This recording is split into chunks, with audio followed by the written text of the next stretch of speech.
ఏపీలో polling fight ముగిసిన dialogue war continue అవుతుంది. పోలీసులు అబ్జర్వర్లు టీడీపీకి అనుకూలంగా పనిచేశారని సజ్జల ఆరోపించగా రఘురామకృష్ణరాజు కౌంటర్ ఇచ్చారు. ఎవరేమన్నారో చూద్దాం.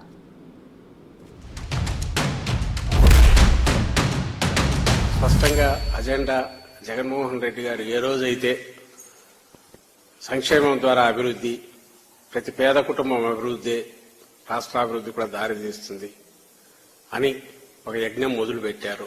ఆ రోజే అజెండా ఫిక్స్ అయిందని మేము అనుకుంటున్నాం.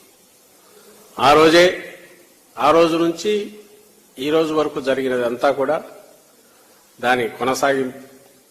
ప్రజలు అదే నిజమైన ప్రజాస్వామ్యంలో అజెండాగా ఉండాలని కూడా భావించారని కూడా ఈ గతంలో కూడా తెలుస్తున్నది. అదే మేము చెప్తూ వచ్చాం.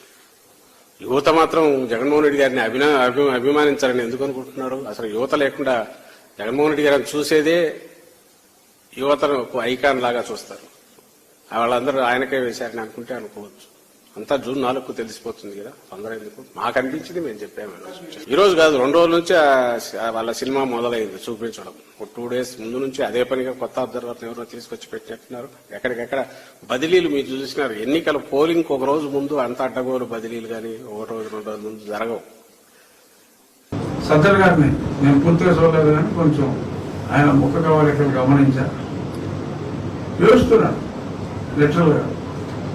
ఆ బాధ అదంతా చాలా స్పష్టంగా తెలుస్తుంది. కానీ 100, 110, 103 అలా అంటే ఒక డెలివరీయం అని చనిపోయే ముందు సంధి ప్రేలాపనలు అంటారు. ఎటువంటి వాటిని అటువంటి సంధి ప్రేలాపనలో మరి సజ్జల గారు ఉన్నారు. సరే, జగన్మోహన్ రెడ్డి బహుశా ఇవాళ ఏదో తీర్పు ఉంది కదా, ఎలాగో ఇస్తారు పర్మిషన్, అతనికి ఏదో మేనేజ్ చేసుకుంటాడు, వెళ్ళిపోతాడు. జగన్ 4-5 రోజులు ఎక్స్టెండ్ చేసుకుని రిజల్ట్ బాగుంటే వస్తాడు, లేకపోతే మరి ఏం చేస్తాడో చూద్దాం. బట్ రాజకీయంగా పెద్ద పెద్ద నాయకులు ఆ పార్టీలో ఎవరైతే, అఫ్కోర్స్ ఒక్కడే నాయకుడు అనుకోండి, 1 to 100 జగన్మోహన్ రెడ్డి. బట్ ఆ తర్వాత మిగిలిన చిన్న చెత్త ఉంటే ఉండొచ్చు. ఏదైనా ఆ పార్టీ అనేది రాబోయే రోజుల్లో పొలిటికల్ ఏరియాలో ఉండే అవకాశాలు లేవు అని మటుకు నేను ఖచ్చితంగా చెప్పగలను.